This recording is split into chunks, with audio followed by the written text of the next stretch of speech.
साथियों, अरे ये पैंडल में जगह हो ना हो, मोदी के दिल में आपके लिए भरपूर जगह है।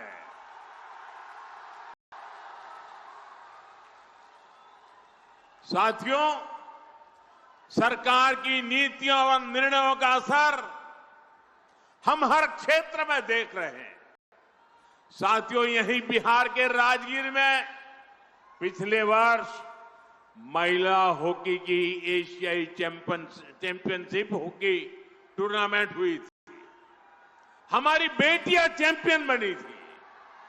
कुछ दिन पहले भारत की बेटियों ने क्रिकेट विश्व कप भी जीता है।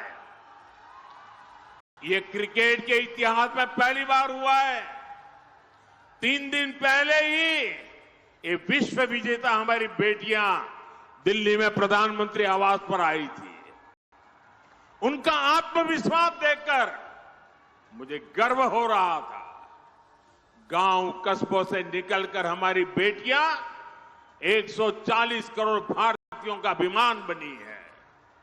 साथियों, हमारी बेटियों का ये नया आत्मविश्वास इसलिए आया है क्योंकि हमारी सरकार कदम कदम पर नारी शक्ति के साथ खड़ी है।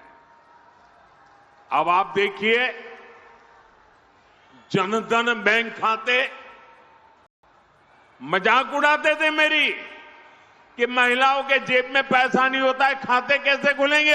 अरे मैंने कहा 1 भी रुपया दिए बिना भी मैं खाते खोलूंगा, और मैंने खोले। और ये सिर्फ एक पासबुक देने का मामला नहीं था, ये बहनों बेटियों को आर्थिक रूप से सक्षम बनाने का माध्यम बना। मैं आपको एक और उदाहरण देता हूं।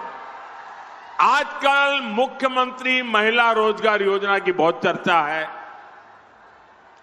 बिहार की 1,40,00,000 बहनों के खाते में 10-10 हजार रुपया पहुंच चुके हैं।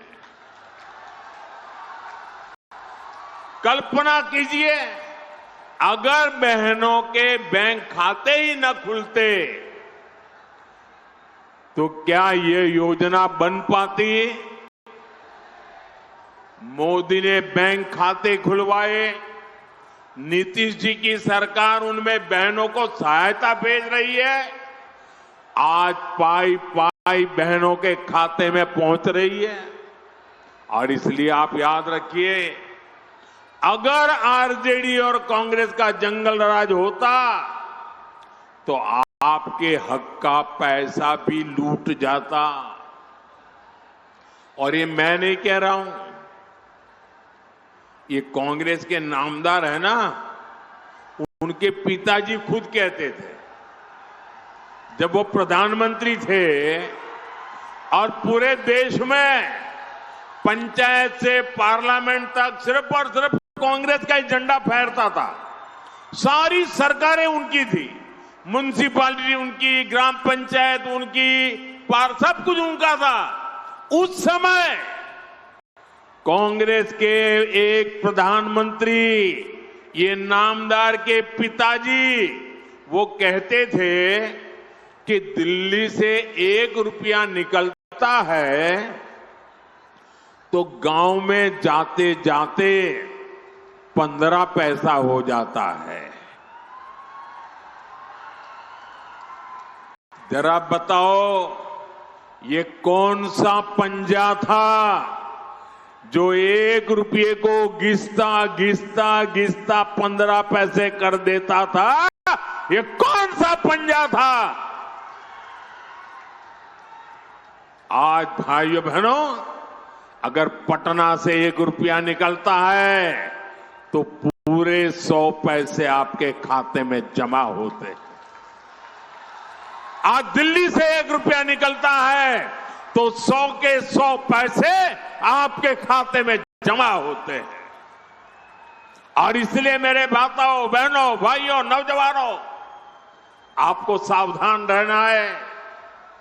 कांग्रेस, आरजेडी आपका पैसा लूटने की फिराक में बैठी है। साथियों, कांग्रेस और आरजेडी के लोग इतने सालों तक सत्ता में रहे। इन लोगों ने विकास के नाम पर सिर्फ घोटाले किए। जो दूर दराज के क्षेत्र थे उनको ये लोग पिछड़ा घोषित कर देते थे ताकि वहां लोग विकास के बारे में सोच ही ना पाए। देश के 100 से अधिक जिले ऐसे थे जिनको कांग्रेस ने पिछड़ा घोषित कर दिया था। इसमें बिहार के भी अनेक जिले थे और सीतामढ़ी भी उनमें से एक था। साथियों, जिनको इन्होंने पिछड़ा घोषित किया था उनको हमने आकांक्षी जिला बनाया, वहां मिशन मोड पर विकास शुरू किया। मुझे गर्व है कि हमारा सीतामढ़ी भी आज विकास के मामले में दूसरे जिलों को टक्कर दे रहा है। आज सीतामढ़ी में पूरे बिहार में विकास की नई रफ्तार दिखाई दे रही है। नई रेल लाइनें, अमृत भारत जैसी नई रेल सेवा, आधुनिक रेलवे स्टेशन, नया इंजीनियरिंग कॉलेज, नया मेडिकल कॉलेज, ये सब अब सीतामढ़ी की पहचान बन रहे हैं।